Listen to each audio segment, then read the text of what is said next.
Olá pessoal, sejam muito bem-vindos. Este é o podcast Líquido, Certo e Exigível. Eu sou o professor Sérgio Feitosa, do meu lado o professor Rodrigo Rossi. E a ideia do nosso canal é justamente trazer inspirações com entrevistas, com autoridades, com professores, com concurseiros, enfim, pessoas que vão contar a sua história aqui de sucesso e de insucessos, para te inspirar um pouco nessa trajetória aí dos concursos públicos que a gente sabe que é bem árdua para todos, né? E hoje nós temos, no nosso episódio de hoje, nós temos a honra de receber o Procurador Federal Leonardo Lagos. Muito obrigado, doutor, pela presença e por aceitar o nosso convite. Muito obrigado, Gurias. Eu que agradeço a oportunidade, agradeço a lembrança do meu nome. Queria, em primeiro lugar, parabenizá-los pela iniciativa. É sempre salutar para o concurseiro, para a pessoa que está nessa vida solitária. A gente vai falar um pouco de concurso daqui a pouco. Ouvir a experiência de quem já passou por essa trajetória, quem já enfrentou esses desafios, para quem já tropeçou, quem já caiu, já levantou. O caminho não é fácil, mas no final dá tudo certo. Basta que a gente mantenha cabeça erguida e seguir o plano, né? Eu vou falar um pouquinho daqui a pouco também de plano, de planejamento, de estudo. Então essa iniciativa é extremamente importante para quem está aí se sentindo sozinho e se sentindo desanimado. Beleza. O doutor Leonardo Lagos é doutorando em Direito Administrativo pela Universidade Federal de Santa Catarina, mestre em Direito pela UFPEL, professor de Direito Administrativo na Católica de Pelotas e em cursos preparatórios para concursos. E Rodrigo? Doutor, novamente, muito obrigado. Vamos começar, então. Por que o direito, doutor? Essa é uma pergunta que eu não tenho uma resposta pronta, né? Na verdade, enquanto estava no ensino médio, pensei em muitas coisas do que fazer. Eu inicialmente queria fazer engenharia mecânica. Esse era o meu desejo quando eu estava no colégio, na escola. E aí, certa vez, eu comecei a refletir. Estava decidido que ia fazer engenharia mecânica, ia fazer na FURG, ali, tinha um grande curso, que até hoje existe, curso de engenharia mecânica. Só que no colégio eu tinha grande dificuldade com matemática e física. Desde a oitava série eu ficava lá em provão, que a gente chamava, em exame. Né? Uhum. Até que eu refleti, olha, se no colégio eu já não sou muito afeto a essas disciplinas, talvez eu goste da prática da engenharia mecânica, mas para me formar engenheiro mecânico vai ser algo bem complicado. Talvez eu não tivesse formado até hoje lá, porque iam me jubilar. E aí eu comecei a pensar em outras alternativas, assim, fazia na internet testes vocacionais para saber o que chegava mais perto daquilo que eu gostava. Até que um dia eu estava na casa de um amigo que tem duas irmãs formadas em Direito, e o pai dele conversou conosco e nos convenceu a fazer Direito, a mim e esse meu amigo. E nos disse, olha, o Direito abre um grande leque de oportunidades, todo mundo ouve falar, é um curso assim, um curso assado, experimenta, busca conhecer, busca mais informações. Eu cheguei em casa e comecei a pensar no Direito, eu gostava bastante de história, de geografia, português nunca foi meu forte, mas também não odiava, como eu odiava matemática. Então eu pensei, olha, acho que o Direito é algo mais no caminho que eu gosto do que a engenharia mecânica em si. Então, aí eu optei por fazer Direito, né? Então logo me formei, estudei a vida inteira no Colégio São José, aí entrei na Católica de Pelotas ali com 17 anos no curso de Direito, para descobrir o que era essa faculdade de Direito, o que ela se apresentava. Então, no meu primeiro semestre ali, daqui a pouco a gente pode falar mais da faculdade em cima, o primeiro semestre foi meio no ritmo do colégio, assim, então, boa parte dos meus colegas eu conhecia do colégio, então eu não sabia muito bem o que eu estava fazendo. Até que no segundo semestre as coisas começaram a ficar mais jurídicas, eu comecei a gostar mais, e aí comecei a me dedicar e percebi que fiz a escolha certa. É algo que o direito toca o nosso dia a dia, se a gente parar para pensar nas nossas relações diárias, o direito está presente em todas essas relações, qualquer uma delas. Então, eu comprar uma bala numa padaria, eu tenho uma relação de consumo, um contrato de compra e venda. Né? É o pequeno exemplo que a gente pode dar, né? Desde o parquímetro que a gente estaciona aqui na frente também tem uma natureza jurídica que pode ser explicada por quem conhece um pouco da temática. Então isso me fascinou, o direito está no nosso dia a dia, eu posso ajudar as pessoas, eu posso entender e melhorar o dia a dia de alguém através do direito, e me apaixonei pela área, pela profissão jurídica. Muito bom. Tu chegaste a pensar na advocacia privada ou teu foco já era uma carreira pública, assim, desde da faculdade, assim? Não, não era. Eu entrei na faculdade sem muito saber o que fazer, né? Lá no direito. Então, primeiro eu conheci o que era o direito, comecei a entender, me dediquei bastante durante a faculdade, assim, a partir do segundo semestre eu descobri lá na Católica o diploma Dom Antônio Zátera, que é para o aluno que tira a melhor média, ele ganha um diploma, uma bolsa de estudos, enfim. E eu usei isso como um incentivo para estudar na faculdade. Então, a partir do segundo semestre, eu comecei a estudar muito. Para todas as provas, eu estudava como se fosse uma prova, a última prova da minha vida, para ter médias boas e ganhar esse diploma que isso é algo para mim. Né? Hoje não importa muito na vida, não usei para nada, mas usei pessoalmente como estímulo de estudo. Então eu estudei muito todas as disciplinas durante a faculdade, consegui me formar com a melhor média dentre todos os formandos e tal, enfim.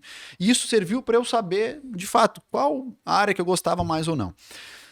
Até o meio da faculdade, eu queria ser advogado tributarista, né? Porque eu ouvia dizer que advogado tributarista ganha dinheiro. Né? E ganha, qualquer área ganha dinheiro se a pessoa fizer bem feito. Né? Então, em paralelo, inclusive, ao curso de Direito, eu comecei a fazer contabilidade, já pensando que isso me serviria para trabalhar como advogado tributarista. Só que as duas faculdades começaram a ficar pesadas, as duas presenciais, né? Hoje em dia teria EAD e tal. Isso, mas, na época era tudo presencial, ainda trabalhava, fazia estágio de tarde, e eu acabei largando a contabilidade, depois eu tentei uma outra faculdade junto com o Direito, eu comecei a voltar os olhos mais para a parte do comércio exterior, fazer um link com o Direito Internacional, aí comecei a fazer comércio exterior junto com o Direito, fiz um semestre, desisti também, aí pensei, não, vou fazer o Direito bem feito, porque essa mistura não está dando certo. E lá, vou te dizer que 2/3 da faculdade, até 2/3 da faculdade, eu pensava em advogar, uma iniciativa privada. E aí eu fazia estágio, vou contar, vou entregar o jogo aqui para vocês, eu vou contar como surgiu a Advocacia Geral da União na minha vida. Fica à vontade. Eu sequer entrei na Advocacia Geral da União antes de ser procurador federal, eu nunca pisei dentro da AGU, mas desde esse momento que eu vou contar para vocês agora, eu sabia que eu queria entrar na AGU. Então eu devia estar lá pelo 7º semestre da faculdade, talvez 8º, quando muito, acho que até no 7º mesmo. Eu fazia estágio no fórum e estava assim, num gabinete ali, conversando com o assessor, outros estagiários ali. E o assessor me comentou, tem um colega meu, ex-colega meu de faculdade, que passou no concurso da AGU. E ele me disse que trabalha segunda, terça, quarta e quinta, e que sexta ele viaja. Essa sexta mesmo ele foi para Salvador, na Bahia. E eu pensei, é isso que eu quero para a minha vida, né? Quero trabalhar de segunda a quinta e sexta-feira viajar. E aí, esse cara trabalha na AGU, vou descobrir o que é essa instituição. E comecei a pesquisar o que a AGU fazia. O que é essa tal dessa AGU? Que se trabalha 4 dias na semana e se viaja os outros 3. Hoje eu sei que não é verdade isso. Isso foi um recorte da vida dele, né? A gente trabalha muitas vezes de domingo a domingo. Depois eu posso até contar um pouco da minha atual atribuição dentro da AGU, que eu trabalho numa equipe de atuação prioritária, então são ações extremamente relevantes, Poder Executivo Federal. Sim. Então a gente não tem hora para trabalhar, vira regime de plantão, enfim. Aí eu descobri o que era a AGU e comecei a pesquisar o que a AGU fazia.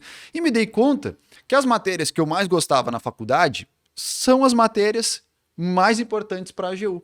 Direito tributário, constitucional, administrativo, processo civil, previdenciário. As matérias de direito público. Mais voltado para o direito público. Mais voltado para o direito público. Essa pergunta eu ia fazer antes, mas quais foram as tuas afinidades maiores na faculdade, né? Direito público. Eu gostava muito de direito penal, tive professores excelentes, né, na faculdade, mas eu não me via trabalhando com direito penal, assim. Eu gostava da teoria, mas achei que a prática não era para mim.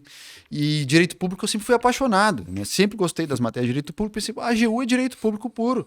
E se trabalha 4 dias na semana, então é isso que eu quero para mim. E então, quando eu me formei já sabendo que eu queria fazer concurso de advocacia pública. Eu nunca quis ser juiz, nunca quis ser promotor, delegado, defensor, nada. Eu sempre quis advocacia pública.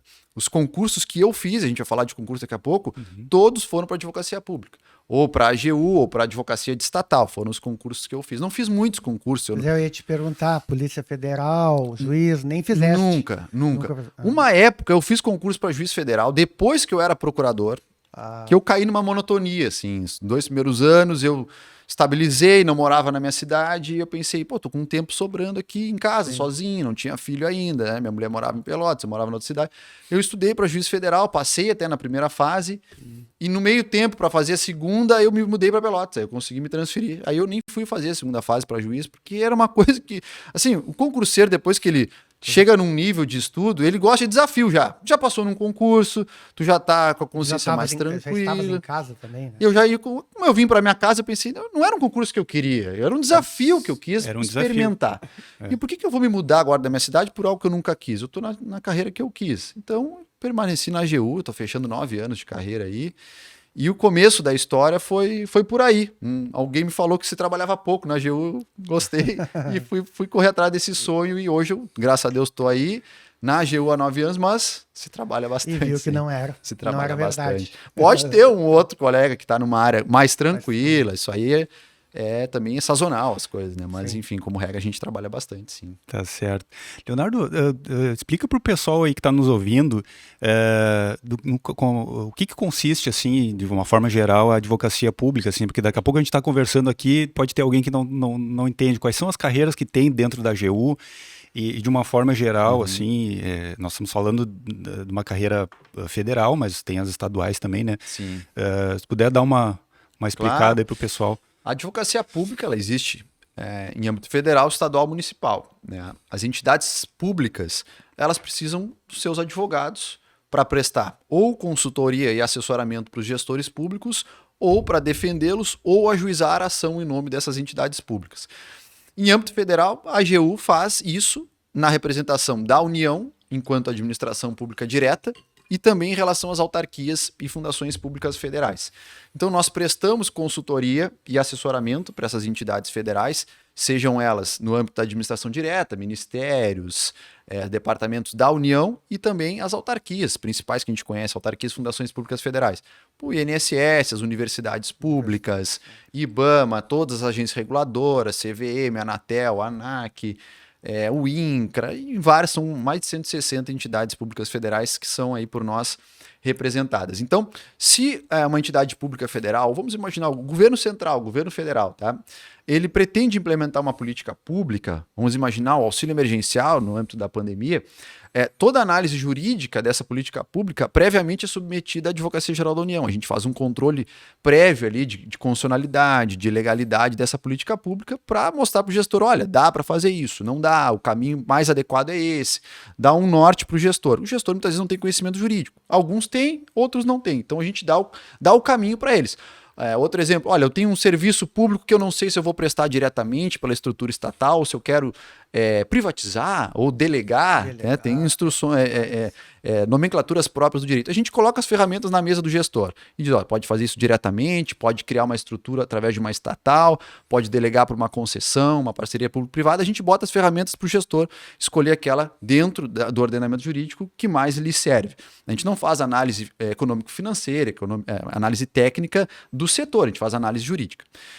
Posteriormente a isso, pode ser que alguma atuação do poder público, federal, no meu caso, venha a ser questionada na justiça federal, estadual, do trabalho, enfim. E aí também nós estamos ali para atuar na defesa daquele ato administrativo, ou para ajuizar ações em nome do poder público federal, ações tributárias, ações ambientais, enfim, das mais variadas naturezas. Um breve resumo do que é a advocacia pública. E muita gente me diz que como é que tu consegue defender o poder público? Quando eu trabalhava defendendo o INSS na justiça, era comum o pessoal nos chamar de a secla do diabo, né? Porque tu quer tirar os benefícios dos velhinhos, são ossos do ofício, né? A nossa atuação ali é para que aquela pessoa que não tem direito a receber aquele benefício, porque não contribuiu, não tem os requisitos legais, que ela não receba, porque ela estará prejudicando todo o resto da sociedade que contribuiu, o resto da sociedade que e vai precisar da previdência pública daqui a um tempo. Então, na verdade, a gente faz uma defesa a rigor do interesse público e da sociedade.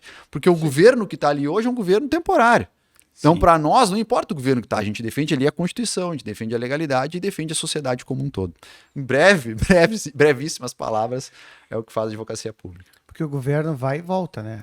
E vocês vão ficar. Nós somos uma advocacia de Estado, né? A gente não é uma advocacia de governo. Claro que, dependendo do governo que está lá, influencia um pouco na nossa estrutura de trabalho. Tem governo que dá mais estrutura, governo que dá menos, governo que dá mais trabalho porque faz mais coisa errada, governo que faz menos. Mas nós somos permanentes. Eu conversando um ano atrás, um pouco menos, com um gestor público federal da região, e eu explicava, ele estava com um grande problema jurídico para resolver, e eu disse numa reunião, olha, a gente precisa resolver esse problema, porque o teu mandato ele vai acabar daqui a um ano. E esse problema não vai ser mais teu, mas vai estar conosco. A gente está para resolver o problema. Vocês passam a cada 4 anos, nós seguimos aqui, se o problema não é concluído ou resolvido, ele vai ficar no nosso colo para sempre. Então esse é o desafio da advocacia pública, né? Pensar a médio e longo prazo, na sociedade como um todo, porque né, os gestores são transitórios, temporários. Certo. No âmbito da União, tu me corrige se eu estiver errado, né? a AGU ela vai defender os interesses da administração direta, o procurador federal da administração indireta, né? E a Procuradoria da Fazenda nas questões tributárias. Isso. Né? É isso, né? Isso. Até me esqueci de fazer referência às carreiras da AGU. As carreiras. Isso. Na verdade, são 4 carreiras da Quatro AGU. carreiras. São 4 carreiras. É a carreira de advogado da União, que defende, representa a administração pública direta, a União e seus ministérios e órgãos, Exército, Forças Armadas. Tem a minha carreira, que é de procurador federal, que atua na representação das autarquias e fundações públicas federais e faz a parte tributária delas também. Então a gente trabalha com direito tributário também. E tem o terceiro braço, que são os procuradores da Fazenda Nacional. Eles fazem a parte tributária da União, administração direta, porque a parte tributária das autarquias e fundações federais somos nós, procuradores federais, que fazemos. E tem uma quarta carreira, que pouco conhecida porque são poucos membros, que é a carreira de procurador do Banco Central. O Banco Central é uma autarquia federal que poderia ser representada por nós, procuradores federais. Mas como é uma autarquia extremamente particular, né, com atuação também muito relevante, né, na questão monetária, financeira monetária, se criou um braço de procuradores só para atuar junto àquela autarquia, que é o cargo de procurador do Banco Central. Eu fiz concurso para procurador do Banco Central, um mês antes de fazer para procurador federal, eu rodei para procurador do Banco Central, um concurso dificílimo. E essa seleção é diferenciada de vocês? É outra seleção? Sim, cada cargo desses é um concurso próprio. Sim. Tá, agora, na verdade, vai ter um concurso grande agora das 3 Unificadas, maiores né? carreiras, né? Advogado da União, Procurador Federal e Procurador da Fazenda Sim. Nacional. O salário das 3 é o mesmo, a estrutura de trabalho varia, não é a mesma nas 3 carreiras. Dependendo da localidade, uma carreira tem um pouco mais de estrutura que outra. Volume de trabalho também varia, depende da lotação, não tem como dizer. Só que o Banco Central, a lotação é sempre capital. Sempre capital. A mais interiorizada de todas é a minha, Procurador Federal. Tem mais ramificada para dentro do Brasil. Certo. Leonardo, conta pra gente aí como é que foi a tua trajetória de estudo, né? Porque a gente sabe, é um dos concursos mais difíceis aí do país, né? Já contou que, na verdade, tu já teve foco, que isso é uma coisa muito importante dentro do estudo, né? Já dentro da faculdade já despertou isso em ti, né? Mas conta para nós como é que foi assim a tua trajetória de estudo, as dificuldades, enfim. Depois nós podemos falar das fases do concurso também, né?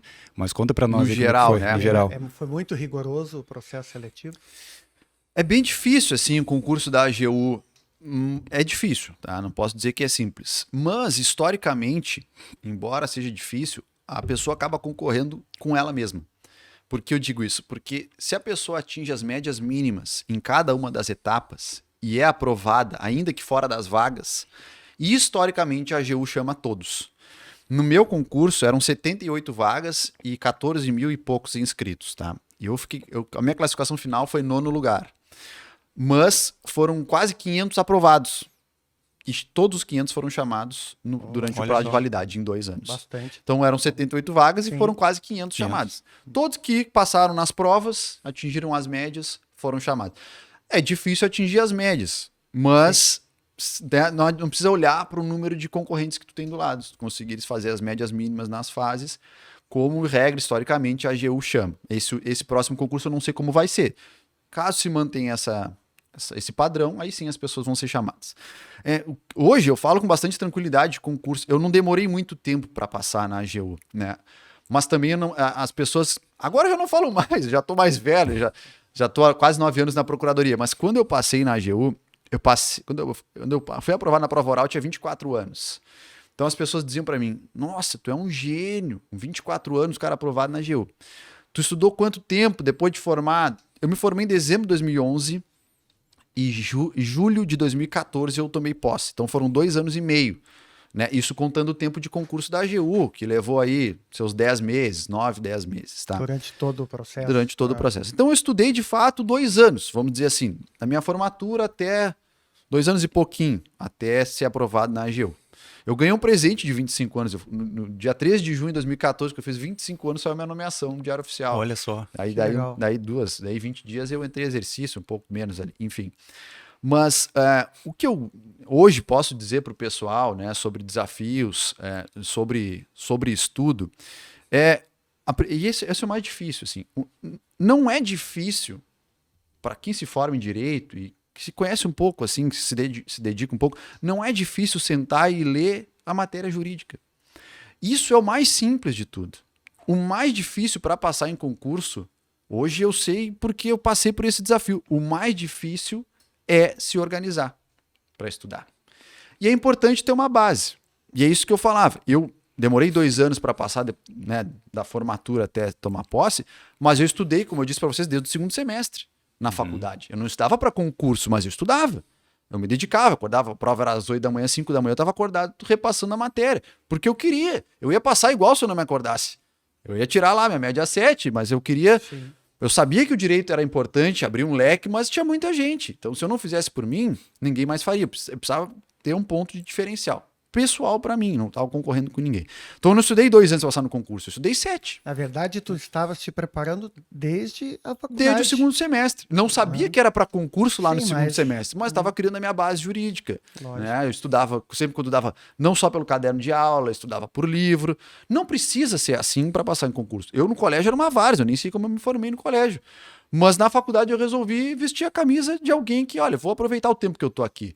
Eu venho de uma família que não tem dinheiro para botar pela janela, uma família que não passa necessidade, mas também estava se esforçando para pagar a faculdade para mim. Então, eu queria fazer jus e dar um orgulho para minha família. Eu sou a primeira pessoa da área jurídica da minha família. Não tem ninguém que eu conheça, pelo menos, nas gerações, que fosse da área jurídica. Então, eu estava estreando uma área na minha família. A família estava apostando em mim. Eu digo, vou desde a faculdade começar a me dedicar. E aí me formei com uma base interessante. Em 2 anos eu passei. Mas como eu dizia sobre estudo para concurso, o mais difícil é se planejar e se organizar. Hoje, eu digo para o pessoal, para os meus alunos, enfim, se vocês precisarem ficar 1 semana sem estudar, só organizando como vocês vão estudar, vocês estarão assinando a primeira letra da posse lá de vocês. Dando um passo à frente. É a primeira coisa. Não adianta, eu digo para eles, senhores, não adianta vocês chegarem hoje. Hoje eu acordei sábado, um sábado de sol, vai ter que estudar, sinto muito, meu amigo. A gente abre mão hoje para colher depois. Hoje, eu falei para os amigos aqui mais cedo, eu estou me mudando hoje para uma casa que eu construí graças à Advocacia Geral da União, que há 9 anos atrás, mais, né? Eu estou colhendo hoje, mais de 10 anos depois que eu comecei a me preparar, que eu estou colhendo a minha primeira casa própria, né? Porque o estudo me trouxe até aqui. Minha família não deu R$1 para minha casa, nem pedi, graças a Deus não precisou, mas eu comecei a construir isso lá atrás. Então, não adianta hoje eu acordar num sábado de sol sabendo que eu tenho que estudar e estar cansado e pensar assim, hoje eu estou cansado, eu sei que eu tenho que estudar, mas como eu estou cansado, eu vou estudar direito administrativo, porque é a que eu gosto. Ou o contrário, hoje eu tô bombando. Hoje eu tô afim de estudar, embora esteja um baita solto no ar-condicionado aqui, com o meu chimarrão, e eu tô bombando e vou estudar direito administrativo, porque é o que eu gosto. Esse cara não vai a lugar nenhum. Não adianta estudar a matéria porque eu gosto, porque eu quero, porque o dia tá cinza ou porque o dia tá azul. Eu estudo aquilo que tem que ser estudado. E como é que eu me preparo para concurso público? Conhecendo meu desafio. A primeira frase que eu digo para os meus alunos, tanto da faculdade quanto preparatório para concurso, digo, vocês têm que conhecer o desafio de vocês. Qual é o desafio que tu quer enfrentar? Tu quer ser procurador? Tu quer ser juiz? Tu quer ser policial penal? Não sei o que tu quer ser. Eu não posso decidir por ti. Eu não sei ainda, mas pensa. Tem que ter um norte. A gente não sai, a gente não dá o primeiro passo, a gente não sabe para onde a gente quer ir. Eu conhecendo o meu desafio, é o primeiro passo. Isso serve, digo para vocês, com tranquilidade, não só para concurso, mas para qualquer seleção pública. Isso que eu vou dizer aqui, eu usei para passar em 3º lugar no mestrado, com mais de 120 candidatos, para passar em 1º lugar no doutorado da Unicinos, 1º lugar no doutorado da UFSC, e eu não tenho experiência de pesquisa acadêmica. Eu sou um patinho feio lá no doutorado, porque eu não sei direito escrever artigos, os caras são muito bons lá, mas eu passei na frente deles na seleção. Porque eu usei essa estratégia. É uma coisa básica. Eu conheci o meu desafio. Eu sei o que o examinador quer ouvir de mim. Então não adianta eu estudar como é que é a contestação, se não cai naquela prova. As últimas 5 provas, o examinador, a mesma banca não me pediu qual é o prazo da contestação, mas ele gosta de ação rescisória. Eu tenho que saber o que é ação rescisória. Então, como é que eu estudo? Eu tenho que fazer a estatística. No meu tempo, que eu estudava em 2012, 13, não existia esse monte de material na internet para estudar. As pessoas hoje organizam isso para ti. Eu ficava organizando. Então eu pegava primeira coisa, a Bíblia do cara é o edital. O editalzinho vai contigo no banheiro. Tu vai vendo ali o que tu não estudou ainda. Quando tu lê o edital, tu tem que mais ou menos ter uma ideia do que significa aquele tema. Então tu vai destrinchar o edital, tu vai destrinchar os últimos 10 anos de prova, fazer um levantamento estratégico. Quais são as disciplinas mais importantes? É a primeira coisa que se faz. Primeiro é constitucional, segundo é administrativo. Consumidor, cai uma. Cara, essa aí tá lá na 10ª posição. Essa é a primeira coisa que se fazer. Isso aí tu faz numa manhã tomando mate. Aí a segunda coisa, um pouquinho mais chata, é dentro das matérias, dentro das disciplinas, definir quais são os temas mais importantes. Então, lá no constitucional, eu sei que o controle de constitucionalidade é importante, o direito à nacionalidade é importante, o direito dos índios. O direito dos índios não cai muito nessa prova que eu quero. Então, ele vai lá para baixo no meu ranking de importância dentro do constitucional. Então, eu crio 2 tabelas, uma de disciplina e uma de temas das disciplinas. Começo por aí. Então, tem um panorama do meu desafio. Então, eu já estou conhecendo o desafio. Eu já sei mais ou menos o que eu não posso deixar de conhecer. São aquelas que estão lá no topo dos 2 pilares. E aí eu vou distribuir isso dentro do quê? Do meu quadro de horários. Aí depende de cada um. Como é que... professor, eu tenho 2 horas por dia para estudar, eu nunca vou passar no concurso. Isso é o derrotado. Tu tá achando uma justificativa para não enfrentar esse desafio. E a experiência que eu tive é a seguinte, como é que eu estudava? No primeiro ano, eu advogava muito pouco, assim, advogava para contar o tempo de prática. Eu tô falando muito, eu acho, né? Não. É ótimo. Segue que tá ótimo. Segue que tá ótimo. Me interrompa, não, que eu vou engatando aqui. Vai, já segue que tá ótimo. Esse é o objetivo. Eu advogava muito pouco, assim, de manhã e de tarde, então eu deixava assim, para fazer um processinho aqui, uma audiência ali, para pegar uns pila. Mas eu estudava de manhã e de tarde, de noite ia pro cursinho. Até que, então eu tinha o dia inteiro para estudar. E de noite, que eu tava mais cansado, eu ia para aula, porque eu não rendia muito o estudo de noite. Isso é de cada um, tem gente que rende na madrugada, né? Eu também não posso definir o horário que a pessoa vai estudar. E eu fiz um teste um dia. Eu pensei, eu tenho toda manhã e toda tarde para estudar. Eu vou fazer um teste de horas líquidas de estudo. E aí o que eu fiz? Eu peguei um cronômetro, e isso é uma coisa louca, não façam, não estudem assim, né? Aproveita o tempo que tem de estudo. Eu peguei o cronômetro e botei e fui estudar. Aí levantei para ir no banheiro, para o cronômetro. Volta. Aí, fazer um matezinho, para o cronômetro, volta. Aí terminou, vai almoçar, para o cronômetro. E tudo que eu me levantava, eu parava o cronômetro. Então vamos imaginar, das 9 às 6 da tarde, com 1 hora de intervalo, eram 8 horas líquidas. Vamos imaginar que eu tinha de estudo. Dessas 8 horas, eu estudei 3 horas e 47. Eu não estudei 50% do tempo que eu tinha naquele dia. E era esse o meu ritmo de estudo. Eu não mudei aquele dia. Ou seja, eu tinha 8 horas, eu não aproveitava 8 horas. Uhum. E eu não precisava, então, de 8 horas. Se eu tivesse 4 horas no meu dia, se eu tivesse 3 horas bem aproveitadas, se eu tivesse 2, não importa. O que importa é que aquele tempo de estudo seja de qualidade. Por isso que eu não posso chegar para estudar e pensar, minha mesa lotada de coisa, tenho 2 horas para estudar, hoje eu não sei o que eu vou estudar. Não. Eu hoje aqui, no dia X, eu tenho que saber daqui 15 dias o que eu vou estar estudando nesse horário já. Eu tenho que me programar para daqui 1 mês, para daqui 2, daqui 3, depende se é pré-edital, se é pós-edital. Então esse é o primeiro passo para estudar para concurso. É organizar, conhecer o desafio e organizar o teu tempo de estudo, a tua realidade. Se tu tem filho, se tu tem cachorro, se tu tem que cuidar de um parente, não importa. Se tem 1 hora, bota o celular numa gaveta e estuda que nem um louco aquela 1 hora e organiza e cria um cronograma realista de estudo. Esse é um grande problema do concurseiro. Estudar para concurso, além da organização, que é o base, conhecimento jurídico todo mundo adquire na persistência e na repetição.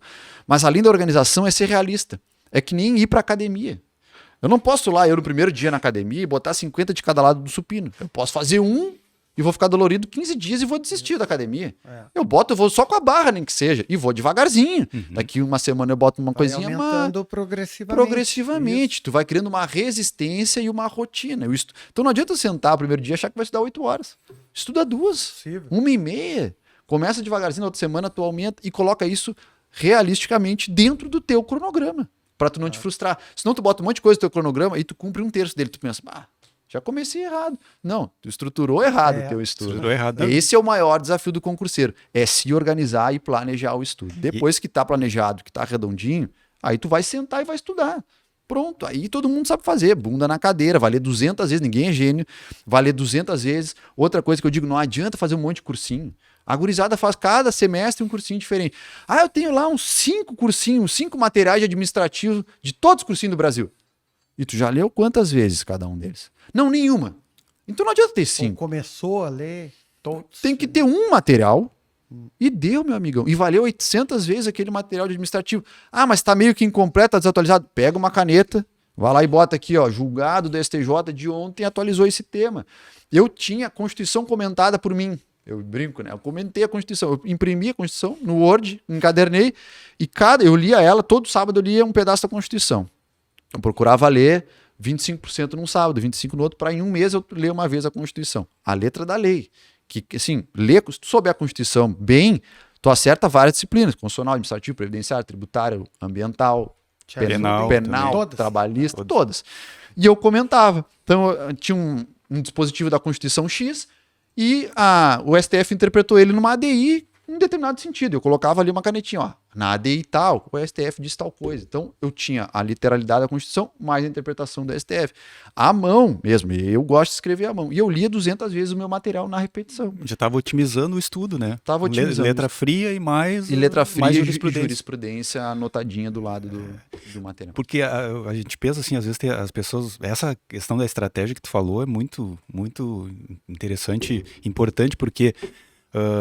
assim, a gente vê por nós também, né, Rodrigo, que fizemos vários concursos também. Às vezes a gente pega o edital, eu vou pegar o Vademecum e vou ler tudo, vou derrubar o edital, eu vou acabar com o edital. Não acaba, tu não acaba com o edital. Dependendo do edital, tu não acaba com o edital. Talvez nem precise, né? Exato, não precisa, Talvez né? Nem Talvez nem precise, é a estratégia. Vai ter um ponto lá dentro. Não precisa. Vai ter um ponto edital que nunca caiu nas últimas 10 provas daquele concurso com a mesma banca. Os caras não querem saber aquilo ali. Se cair, tu vai chutar. Mas tem coisa que sempre cai. O artigo 5º da Constituição vai cair sempre. Tu tem que conhecer os 78 incisos. Não tem jeito, meu amigão. Isso tu vai ter que ler. Mas o direito do índio lá também tá no edital. Nunca caiu o direito do índio. Se cair, tu chuta alguma coisa em prol do índio. Vai ser provavelmente isso. Nada contra o índio. É que é algo que cai na AGU, o índio. Eu estudei bastante indígena. A gente também atua na representação da FUNAI. Sim. Então eu sempre dou o exemplo do índio. Na área federal, cai o índio. Na área estadual não cai muito, mas às vezes está no edital o índio. Não estuda na área estadual. É um exemplo do índio, né? Mas tem que saber filtrar o que é importante para não perder tempo de estudo. Outra coisa, cara, o concurseiro é bicho louco, assim. Eu me lembro que eu tinha uma cadeirinha simples, assim, para estudar. Uma cadeirinha cansada já, que eu dizia. Aí um dia eu fui no Big lá com a minha mãe e disse, mãe, olha lá aquela cadeira na promoção, vamos quem sabe trocar a cadeira para eu ficar mais confortável. Uma cadeira toda, né? Ela comprou a cadeira lá para mim, deu presente de aniversário, agora a minha cadeira vai ser o diferencial na minha vida. Eu não durei uma semana com a cadeira era toda bonitona, mas começou a me dar dor nas costas. Cara, até isso o cara demora para ajustar. Volta para a cadeirinha simples aquela, é isso. Não adianta, às vezes eu fico muito nervoso com o pessoal que estuda para concurso e passa postando as coisas. Se tá postando, não tá estudando. Cara, eu sei, a gente quer mostrar que tá organizado. Não importa, amigão. É muito colorido ali, 800 canetas tais, aí marca lá, hashtag caneta linda, não sei o que. Amigão, não é isso aí que vai fazer te passar. Guarda esse celular. Tá bem que quer postar um dia para dar um gasto, para mostrar pro pessoal. Isso acaba criando no próprio concurseiro uma expectativa de prestação de contas. Porque se tu tá postando toda hora que tu estuda, que tu é organizado, quando tu encontrar outras pessoas, vão te perguntar naturalmente. E aí como tu é que vai tá? ficar chateado. E tu não quer dizer, não tá? passei. Mas é natural não passar. Não passou ainda. Por que não passou ainda? Aí Tem toda essa organização. Aí vem a pressão, aí tu vai pra prova pressionado. O que eu gosto de dizer, já vou abrir a palavra aqui de novo, Não. existe vida após uma prova de concurso. É difícil, a gente fica ansioso para fazer a prova, mas a ansiedade não pode ser tão grande a ponto de nos atrapalhar. Se não der aquela prova, vai dar outra. E vai ter outra, às vezes é o concurso que nos escolhe. Quanta gente eu conheço que estuda para o cargo X e fez 2, 3, 10 vezes o concurso daquele cargo, não passou. E passou no cargo Y e é feliz da vida e não se vê fazendo outra coisa hoje em dia. Então, se não der aquela ali, vai dar de novo. Vai ter, cada vez tem mais concurso, cada vez tem mais oportunidade, as pessoas estão preparadas para qualquer concurso. É bom direcionar, mas depois de um tempo a gente tem uma base para qualquer concurso. Claro, a área trabalhista vai ser uma coisa muito excepcional, mas tu tem as matérias jurídicas base bem estruturadas. Se tu não passa para juiz, vai passar para promotor daqui a pouco, ou para delegado, enfim, e vai ser feliz também. Então a gente tem que... acaba por não se frustrar numa única prova e tentar distensionar. E aí, se eu conheço o meu desafio, se eu conheço a banca, se eu sei o que a banca sempre cobra, eu sento na frente da prova e já sei o que esperar. Então não adianta eu ficar estudando, eu quero muito ser juiz federal, ficar estudando para a prova de juiz do trabalho. É evidente que o cara não vai fazer isso, mas conhece a tua... Tu tens que estudar a banca também, Tu tem que estudar a tua banca, tu tem que estudar a tua carreira, tu tem que estar por dentro dos temas mais relevantes naquele momento para a tua carreira, são temas que podem vir a ser cobrados. Então esse tipo de coisa ninguém me disse quando eu estudava. A gente vai aprendendo a duras penas, a criar assim, a tentar cortar o caminho. O caminho é longo, ele pode durar 5, 6, 7, 10 anos. E depois a gente olha para trás e tudo valeu a pena. Que dure 10 anos, não tem problema, valeu a pena. Agora a gente pode tentar encurtar o caminho. E não precisa ser gênio para isso, tem que ser inteligente. E não é inteligência jurídica, é inteligência de estratégia. Eu posso contar rapidinho um caso do mestrado aqui? Fique muito à vontade, estamos adorando Para o pessoal ter uma ideia de como é as coisas. Né? Eu não tinha experiência na área acadêmica de pesquisa, mas eu queria, queria dar aula e tal, queria fazer mestrado e doutorado. E fazer seleção do mestrado, primeira turma, do direito da UFPEL aqui, que é um lugar, que é uma faculdade extremamente qualificada, difícil de entrar, enfim. E o que eu pensei? Como é que eu vou passar na seleção do mestrado se eu não tenho artigo publicado, se eu não tenho livro publicado, pessoa muito mais qualificada que eu, meu projeto de pesquisa é razoável, não é nem bom, é razoável. Eu preciso, na prova escrita, que é o que eu sei fazer, me diferenciar. Então, e isso eu conto para meus alunos, para o pessoal ver que não precisa ser nem melhor acadêmico, melhor concurseiro para passar. Precisa ser o cara com estratégia, com inteligência de prova. Então lá no edital, e é isso que eu digo, não adianta, gente, não vai fazer prova sem ler o edital. Não lê o edital, não te inscreve, não perde dinheiro. E parece basilar isso, mas as pessoas não leem o edital muitas vezes. Ou leem só o que interessa. Então, no edital do mestrado, tinham 8 artigos que eu tinha que estudar e ia ser sorteado na hora um artigo para a gente responder uma pergunta.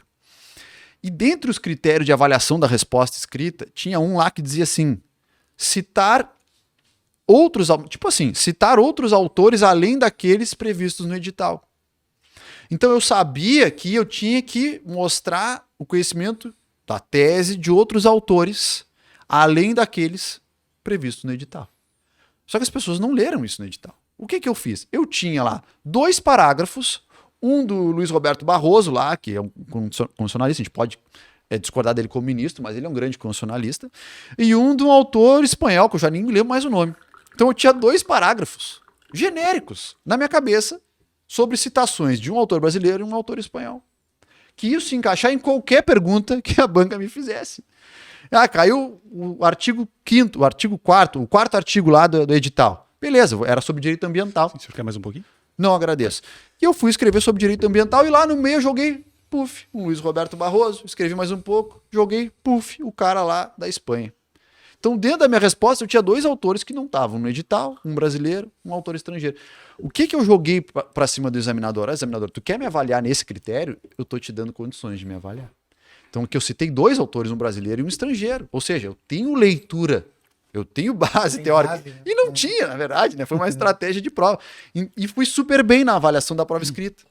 E foi o que me fez ficar lá em 3º lugar geral. 2º lugar geral, já nem me lembro. 2º geral, acho que foi. Até ganhei uma bolsa que não pude assumir porque já era procurador. Mas foi o que me fez o diferencial. Porque o meu projeto de pesquisa era ruim. Ou era ruim. Um projeto de pesquisa. E ali eu não tinha como ser melhor porque eu era ruim. Hoje eu já aprendi a fazer pesquisa, mas eu era ruim. E aí eu fui na prova escrita lá. Eu entreguei para o examinador o que ele queria ouvir de mim. E muita gente boa, melhor do que eu na área acadêmica, não entregou isso para ele. Então, eu conhecia o meu desafio. Eu sabia o que os examinadores tinham para me avaliar. Se eu não entrego isso para ele, não tem como me avaliar. É que nem a prova oral de concurso, que a gente pode falar daqui a pouquinho mais. Sim. Então, conhecer o desafio, estudar o edital, criar cronograma realista de estudo dentro daquela análise estatística do desafio que a gente vai enfrentar. Em resumo, o estudo é isso. Mas parece fácil falando, né?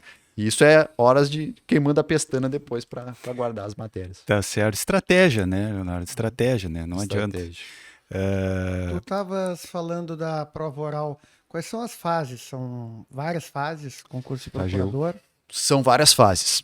A primeira fase é uma prova objetiva. Agora, para esse concurso, mudou um pouco. Mas como é que era no último... Eu fiz o último concurso da AGU, de Procurador Federal, foi 2013, né? Agora que está tendo 2020, faz 10 anos. 10 anos, né? Faz 10 anos. A defasagem não, tem mais de 600 cargos vagos. Nossa, mais de 600, só para Procurador Federal, né? Só Procurador Federal. São 300 Então aí vagas. é uma dica para os concurseiros, né? Pode ser que aconteça de chamarem. Pode ser isso que eu digo. São 600 vagas, tem 100 vagas para Procurador Federal no concurso, né, vagas de edital, mas Sim. tem mais de 600 cargos vagos. Vagos. Então, se tu fica até os 600, pode ser que é. chame. Aí vai dar pressão política também, né? Pô, Não, o concurseiro depois ele tem que criar comissão de concurso, É, pressionar tem lá em cima. Grupinho no mas Instagram, aquela coisa é mais toda. um incentivo, né? É mais um incentivo. Pô, Não tu precisa sabe que tem mais vagas ainda. não precisa estar dentro das vagas necessariamente Lógico. para ser nomeado. E que dentro das vagas tem o direito subjetivo a ser nomeado como regra, né? Mas quais são as fases do concurso? Então, a primeira fase é a prova objetiva, né? No meu concurso eram 200 afirmativas VOF, certo e errado, né? Da CESP, era CESP, né? Agora é Sebrasp. Das 200 afirmativas, a cada 2 erradas anulava uma certa. Outra estratégia de prova. Olhem essa aposta que eu fiz que deu certo. Eu olhei as últimas 3 ou 4 provas da AGU para procurador federal e todas usavam o mesmo padrão. Eram 200 afirmativas, 100 afirmativas certas e 100 afirmativas erradas. Então eu sabia que era 50% certo e 50% errada a prova. Qual foi a estratégia de prova que eu fiz? Eu respondi toda a prova, todas as 200 afirmativas, só as que eu achava que tinha certeza. O que eu tinha dúvida, eu deixei em branco. Tinha dúvida, não tem certeza? Deixa em branco. Sabe? Marca certo ou errado. Depois que eu marquei todas que eu sabia, eu fui fazer a contagem de quantas certas eu tinha marcado e quantas erradas eu tinha marcado. E eu sabia que iam ter 100 certas e 100 erradas. Então, eu não me lembro os números exatos, tá? Mas eu me lembro que a cada 2 erradas anulava uma certa. Então, valia a pena chutar. Se era 1 por 1, talvez não valesse, tá? Qual foi a estratégia que eu fiz? Eu fiz a contagem. Eu peguei e contei, eu tinha marcado 90 já certas e marcado 80 ou 70 e poucas erradas. Então ficaram aí sobrando umas 30 e poucas, 40 alternativas em branco. O que eu fiz? Eu marquei todas erradas. Porque eu já estava perto das 100 nas que eu tinha certeza, das certas. Eu tinha 90 certas ou 90 e poucas certas. Sim. Então eu pensei, dessas 40 que faltam, vão ter 8 só, mais ou menos, que são certas. E o resto, a maior probabilidade é que seja errado. Eu vou marcar tudo errado, azar. Vou deixar assim e vou ver. E depois eu marquei, assinalei quais que eu chutei e fui fazer as contas. E nessa estratégia eu ganhei 16 pontos. Sem conhecer juridicamente a resposta dessas 40. Só sabendo que o padrão de prova era assim. Então é mais uma estratégia de prova que não precisava conhecer nem o que é o artigo 5º da Constituição, mas saber como funciona a prova da AGU. Então a primeira fase era assim. Agora, nesse concurso, são 5 alternativas e marca uma só. Tá? É mais difícil um pouco, a prova é mais cansativa. Concurso mais tradicional. É, mais tradicional. Depois da prova objetiva, a gente vai para 2 provas práticas e escritas. A primeira delas são 3 questões discursivas e uma peça prática. No meu caso, foi um recurso de apelação, se eu não me engano. Ou uma contestação. Sabe que eu não me lembro mais? Foi uma contestação. Uma contestação previdenciária, se eu não me engano. Esse é o primeiro dia da prova prática. No segundo dia, são mais 3 questões e mais um parecer jurídico. O parecer foi sobre PAD, sobre processo administrativo disciplinar. Aí, passado nessas etapas, a gente vai para a prova oral. A prova oral é exclusivamente em Brasília. Essas primeiras etapas são nas capitais. Nas capitais, tá. A prova oral é exclusivamente em Brasília. A segunda parte já é tudo em Brasília. Depois da prova oral em Brasília. Só oral nas capitais. Não, a oral em Brasília. Desculpa, Isso. só a primeira. Primeira e segunda fase, primeira objetivo e as escritas e práticas são as capitais. As escritas e práticas. Nas capitais também. Nas capitais, tá. Porque é tudo no mesmo fim de semana, assim. Isso. É tudo junto, é na sequência, faz objetivo, faz as práticas. E eles só corrigem as tuas práticas escritas ali se tu passa na média mínima da objetiva. Depois, então é um concurso rápido, tu faz a primeira e segunda fase junto já. Junto, E é difícil também, porque aí tu tem que estudar para a primeira fase e para a segunda. É meio complicado, mas ao mesmo tempo o concurso é rápido. Aí dá uns 2 meses, 3 meses, prova oral em Brasília. Depois da prova oral, e isso acabou agora, se eu não me engano. Depois da prova oral, tem um curso de formação que para procurador federal era a fase do concurso. Era eliminatório o curso de formação. Então a gente ficava lá 2 semanas em Brasília, assistindo aula das 8 às 6 da tarde, e uma prova objetiva no fim do curso de formação, que tinha que atingir média mínima 50. E parece que teve cara que rodou lá. Se não atingir 50, tu tá eliminado do concurso, porque ainda é fase. É fase do concurso. É fase. Então, uma pressão. Muita gente fazia festa lá no curso de formação. Era a chance da minha vida, era o cara que eu queria. Eu virava, chegava em casa exausto, chorava um pouco de cansado e ia ler. Não tinha o que fazer, fim de semana, virei, mas enfim, deu tudo certo. Sobre, não sei se falo mais de alguma fase, mas da prova oral que gera mais... A gente a gente até fez essa pergunta para outras autoridades, assim, e enfim, que passaram em concursos e que têm o cargo que passaram por essa fase, né, nos concursos, que foi a questão da empatia, né? Existe mesmo essa questão da empatia com o examinador na prova oral ou um negócio diferente, assim? Fala um pouquinho para mim. Eu acho que tem um aspecto de empatia também. Eu acho que tem o negócio do santo, assim, é importante. O examinador, eu posso contar um pouco da minha prova oral. O examinador, um deles era do Rio Grande do Sul. E quando eu disse que era do Rio Grande do Sul, porque me perguntaram para onde eu queria ser lotado e tal. E eu disse, não, eu queria ficar no Rio Grande do Sul, ou Pelotas, Rio Grande, Bagé, Santo Ângelo, Uruguaiana. E o examinador era de Santo Ângelo. Isso já distensionou um pouco a chegada da prova oral. Uhum. Quando eu cheguei na prova oral, o que caía? Agora tem mais matérias, nesse atual concurso são mais matérias. Na minha época lá caíram 4 matérias. Administrativo, constitucional, tributário e processo civil. Eram essas 4. Então a gente chega na prova oral, foi lá na UNB, em Brasília, e tem 4 examinadores, um de cada disciplina. E cada um vai te fazer uma pergunta, são 20 minutos a prova oral. Tem 20 minutos para responder as 4 perguntas, tu vai jogando teu tempo conforme tu acha mais adequado. E quando eu cheguei, eu vi que o Procurador-Geral Federal, que depois é Advogado-Geral da União, tem o Procurador-Geral Federal, que é das carreiras, né? O Procurador-Geral da União, o Procurador-Geral da Fazenda Nacional. Então, da carreira de Procurador Federal, ele é o segundo no escalão, abaixo apenas do Advogado-Geral da União. E eram 8 bancas simultâneas acontecendo. E na banca, eu fui o primeiro selecionado. Essa história é bastante interessante para ser chamado para provar. E eu cheguei, banca 1 era o cara, já estava o chefe da carreira ali. Puxa, o cara era e o cara foi gente boa, conversou, foi bem tranquilo. Como é que funcionou lá? Vou falar de estudo em seguida, tá? Da prova oral, antes de falar da prova oral em si, mas... Quando eu cheguei lá para fazer a prova oral, eu estava sentado numa sala de aula da UNB com 100 candidatos daquele turno. Eram 100 concorrentes. E como é que foi o sorteio? Um sorteio tipo Big Brother, assim, o cara passava uma urna e cada um pegava um número. E o número que tu pegasse era a ordem de arguição tua. Eram 100, eram 90 e tantas pessoas. E eu tava lá no meio da sala de aula, o pessoal tirando 40, o 32, o 12, aí um pegou o quinto, o quinto em seguida. E tô lá, o Leonardo, bem de sangue doce, né? Puxei 1.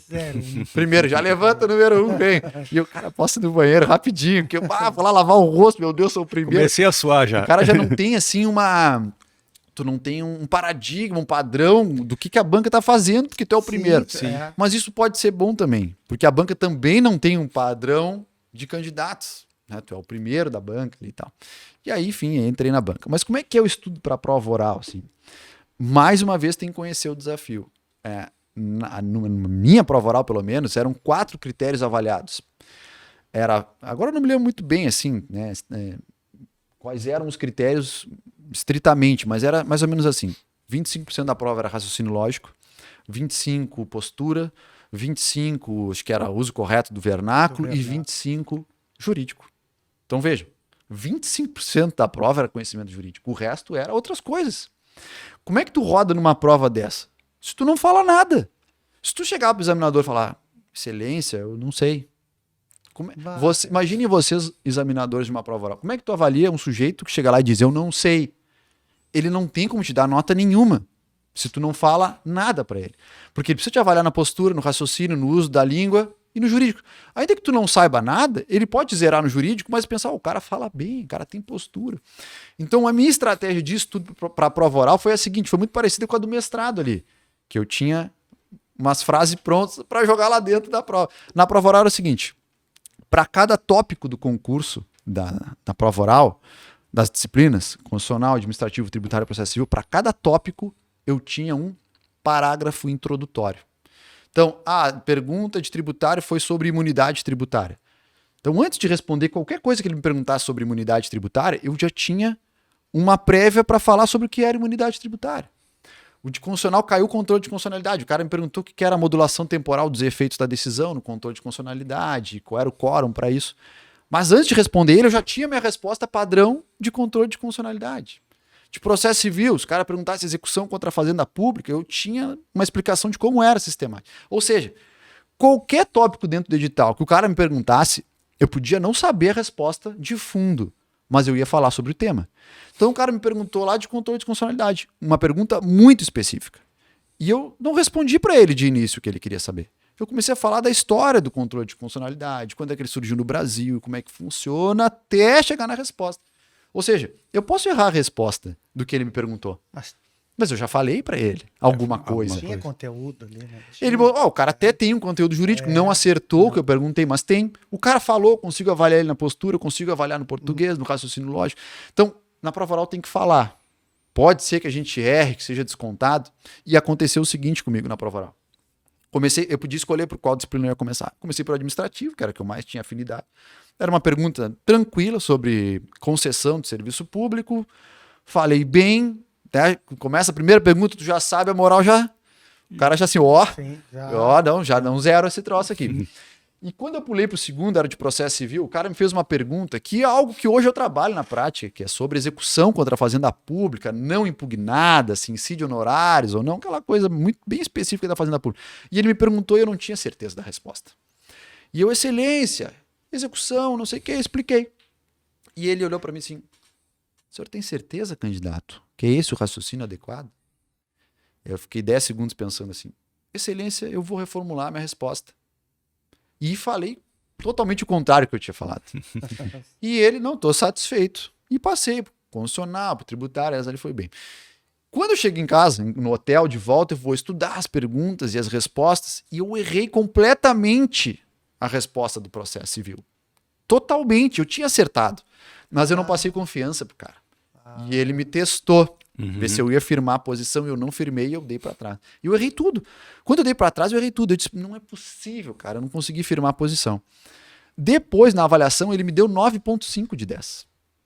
Por quê? Eu falei, eu conversei com ele, ele me ouviu respondendo as outras perguntas dos outros examinadores, ele me deu um desconto no jurídico.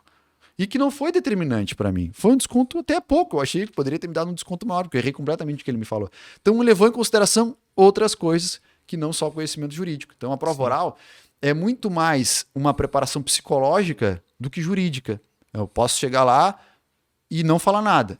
Aí a chance de eu rodar é 100%. Eu posso chegar lá, falar sobre alguma coisa e errar. E eu tenho chance de passar ainda. Isso. Então é mais ou menos assim que funciona. Eu acredito que seja no geral, assim, não só da AGU, né? Eu acho que essa ideia é meio geral nos concursos que tem essa fase, né? A proposta, sempre falam pra gente que a proposta prova oral é realmente nos testar numa situação de pressão mesmo. Porque o nosso dia a dia é assim, o juiz é assim, o delegado, qualquer pessoa que tem uma responsabilidade do seu cargo ou faz audiência, que surgem situações que tu não sabe muito bem como manejar, mas tu tem que manejar, tu tem que falar, ou numa reunião com alguma autoridade, alguma coisa assim. Então acho que é importante a prova oral, assim, mais para testar a pessoa numa situação de pressão do que saber se ela conhece um tema jurídico que está sendo tratado ali. Sim. Leonardo, conta para nós de onde é que surgiu essa tua paixão, pode-se dizer assim, né, na área da docência. De onde é que surgiu isso? Bom, fez concurso, coisa e tal, e aí, como é que surgiu essa... A docência, ela surgiu muito antes da ideia de fazer concurso, na verdade. Foi antes, A verdade é que eu tinha uma tia que morava ao lado do meu apartamento, uma tia que é uma segunda mãe para mim, ela foi professora universitária há muitos anos na área da farmácia, até no passado ela faleceu, mas ela sempre soube que ela era um exemplo, assim, ela não tinha filhos, então eu era o filho dela. E eu me lembro de chegar na casa dela e ver as chamadas lá dos alunos e brincar de fazer chamada. Eu montava minha bancada, desde muito criança, assim. Então eu sempre tive vontade de ser professor. Era a certeza profissional da minha vida. Eu vou fazer alguma coisa, mas eu vou também dar aula. Era essa certeza que eu tinha. E depois que eu passei para procurador, eu comecei a correr atrás de dar aula. Então lá em Bagé não surgiu oportunidade, mas comecei a dar algumas palestras mais técnico-jurídicas, até que a Católica me convidou aqui no aniversário de 25 anos do curso para vir dar uma palestra. Foi excelente a palestra, montei uma palestra legal, assim, foi descontraída, foi a palestra de inauguração da semana e tal. E dali eu vim para Pelotas, daí um ano, e me surgiu a professora Ana Cláudia, lá da Católica, né, tem uma grata satisfação, me convidou para dar aula de administrativo, precisava de um professor urgente, temporário. E eu dei aula lá 2 anos de administrativo, depois fiz o processo seletivo lá, fui efetivado. Enfim, adoro dar aula na graduação. Agora estou licenciado lá, porque eu tive filha pequena e várias outras questões pessoais, até a função da minha tia, enfim. Eu pedi licença, porque embolou o meio de campo, chegou uma hora que embola. Então eu estou afastado lá na universidade por 2 anos. Mas, em paralelo a isso, eu também, aí agora no mundo virtual, também tenho trabalhado com, já dei aula pós-graduação, especializações online, cursinhos preparatórios online também, alguns para a AGU agora, também estou gravando um para Juiz Federal do TRF1. Então, é uma paixão que eu tenho de longa data, eu não sei nem explicar, assim, e eu gosto muito, e me obriga a estudar. E para trabalhar, Sim. é extremamente importante estar atualizado. Então, eu me atualizo para dar aula e serve também para trabalhar. E nessa ideia aí da carreira da docência, tu pretende futuramente aí publicar alguma obra, compilar aí o que tu tem escrito? Eu tenho alguns artigos publicados, eu não tinha até então, quando eu entrei no mestrado eu não tinha nada, né? Mas aí esse mundo acadêmico nos impõe. Eu tenho vários artigos publicados já, sei lá, talvez uns 10 artigos publicados, capítulos de livros, mas tudo mais para a área acadêmica, assim, nada muito para concurseiro. Para concurseiro eu fiz uma atualização agora de um livro da Advocacia Pública, da editora Juspódio, que deve estar saindo esse mês. Mas eu tenho vontade de escrever alguma coisa mais voltada para o direito administrativo, mas me falta tempo. A verdade é essa, eu ainda não tive tempo para trabalhar nesse sentido. Mas não é assim um desejo muito urgente, é mais uma vontade de ter uma obra do meu perfil, do meu jeito, com a minha metodologia, mas não é um plano para médio e longo prazo, aí, nada muito urgente. Beleza. Leonardo, queria que tu contasse para nós aí o que tu poderia deixar de dica, estratégia. Claro, isso é muito particular, né? A gente já conversou sobre isso agora há pouco, né? Mas o que tu poderia deixar como uma dica para os nossos telespectadores aí, que estão, os concurseiros aí? Que almeja não só o cargo da AGU, como concurso em geral, juiz, promotor, diversos concursos. O que tu A gente deixa costuma pra essa gurizada nova aí? falar, eu, Rafael e o César, aí, que também os amigos já tiveram aqui Isso. com vocês. Nós somos amigos de longa data, de 20 anos atrás. Começamos juntos no colégio, fizemos faculdade juntos e cada um foi para o seu lado na área jurídica. A gente sempre diz que concurso é uma fila. Que vai chegar a tua hora. Ela pode demorar um pouco mais, tu pode tentar cortar um caminho dentro das regras do jogo, que é isso que eu tentei explicar um pouco aqui, conhecendo o desafio, se preparando de forma certa para não perder tempo, estudando coisa que não importa, se frustrar. Mas a dica que eu posso dar é se planejar, se organizar e se estruturar antes de começar a estudar. Vou repetir aqui, o mais importante é que eu perca um bom tempo estruturando como eu vou estudar do que eu começar a estudar de qualquer jeito porque eu preciso estudar, porque eu preciso estudar. Vai estudar errado, vai perder tempo, vai se frustrar e vai desistir dos concursos públicos. Então, primeira coisa, conhecer o desafio, estruturar o seu estudo, o seu cantinho de estudo, conversar com a família, não se colocar pressão, existe vida após o concurso, se não der aquele concurso, vai ter outro concurso e assim é a vida. A gente vai ter que abrir mão de algumas coisas para estudar para concurso. Pode ir para festa? Pode ter vida, só que não precisa derreter na festa, sair louco lá às 6 da manhã e no outro dia não conseguir estudar. Vai embora às 2, toma uma aguinha antes de ir embora. Até é importante distensionar. O estudo é algo tenso, é algo solitário, é algo difícil. Então a gente tem que ter momentos para distensionar. É uma válvula. Vai numa festinha, também. faz um exercício, tudo moderado, mas volta pro teu carro. Não tô rendendo nada, tô ruim. Para um dia, 2. E não te culpa, mas para sem se culpar. A pior coisa é a culpa. Mas também é importante ter um pouco de culpa. É para voltar. Porque se eu paro e gosto, eu não volto mais. Não tem mais culpa, não volta mais. Tem que ter um pouquinho de culpa, mas não tanto. Então, assim, se organizar, conhecer o desafio, estruturar o estudo e depois que tá tudo organizadinho, escolher o material adequado, sentar a bunda na cadeira e ler o máximo de vezes que puder o material, porque ninguém é gênio. A gente aprende com estratégia e aprende na repetição da leitura dos conteúdos. Doutor, Tá certo. infelizmente, nosso tempo está acabando. A gente agradece. Muito bom o papo, excelente. Muito obrigado. Muito bom mesmo. E vamos deixar A gente sempre deixa um Uma presentinho, uma lembrança aí para os nossos convidados. Posso abrir aqui? Claro, Pode. claro.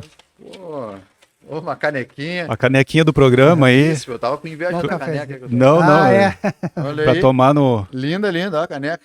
Mostrar pro pessoal aqui.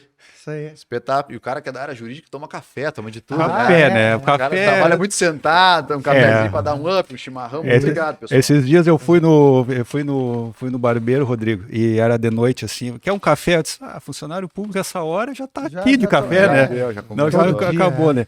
Mas, doutor Leonardo, muito obrigado pela sua presença, por prestigiar o nosso programa também. Eu acredito que o pessoal que vai nos assistir, com certeza, vai aprender muito, assim como a gente aprendeu aqui com as suas experiências. Muito obrigado por aceitar o nosso convite e estar com a gente aí, contar suas histórias. Eu que agradeço aí a oportunidade, a lembrança do meu nome, o pessoal que tá nos assistindo aí também.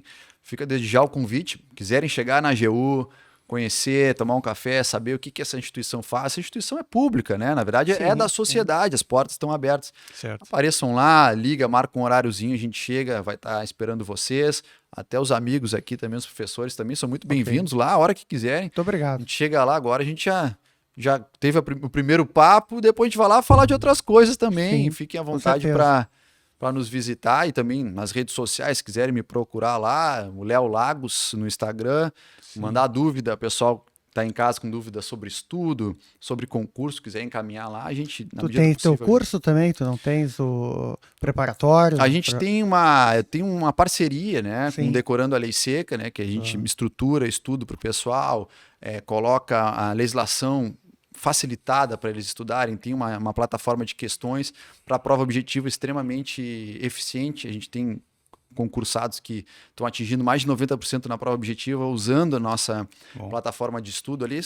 Na verdade, eu não sou o dono, eu tenho amigos ali que são Sim. donos, mas eu sou coordenador de alguns materiais, auxilio eles. É uma ferramenta bastante interessante, o pessoal quiser conhecer. É o Decorando a Lei Seca ali, tiver alguma dúvida, pode me chamar também. Que Então tá, legal. muito Então tá. obrigado. Obrigado. Valeu. Pessoal, Pessoal, então é isso aí. Isso aí.